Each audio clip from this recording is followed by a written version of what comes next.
Hey everybody, welcome back to the further adventures of Hank the Cowdog. This is the second book in our Hank the Cowdog series. We're on chapter 8, which is titled The Chopped Chicken Liver Mystery. There's no pleasant way of describing my situation. I was in deep trouble, and with night coming on, it was getting deeper and deeper. Let's face it, the ranch was a dangerous place even in broad daylight, but at night, when the forces of darkness came out, it was no place for the faint-hearted. The sun slipped over the horizon. I felt the dampness rising from the ground, and a shiver of dread passed through my battered carcass. Up the creek a ways, I heard the mournful hoot of an owl and overheard the swish of a bull bat's wings. Little footsteps out there in the dark. Mice, pack rats, lizards, frogs, snakes. A guy didn't know what kind of creature might be creeping around.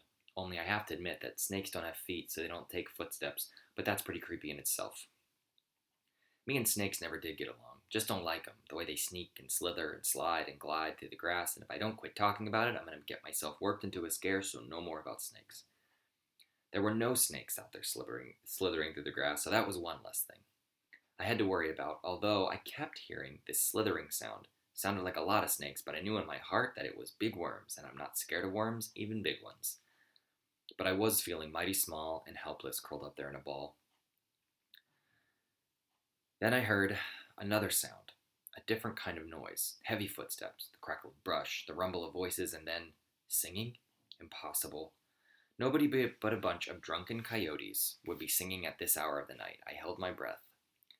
Me just a worthless coyote, me howling at the moon.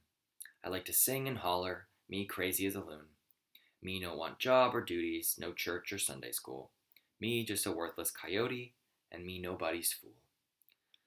I certainly recognized the song, and I had a suspicion that I knew the guys who were singing it. Rip and Snort, the two coyote brothers. I'd had some good times with them back during my outlaw days, but I'd last seen them on the field of battle when I had single-handedly turned back an invasion of the entire coyote nation and saved the chicken house from a massacre.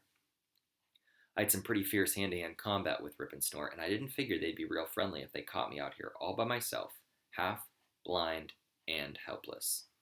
I held my breath, hoping they would pass by, but they came closer and closer. They were so busy singing and carrying on, I thought they'd miss me.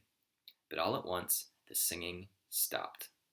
Silence. I could hear my heart thumping. A twig snapped, and close by I heard them whispering. Let's find out what happens in the second part of this chapter. See you then.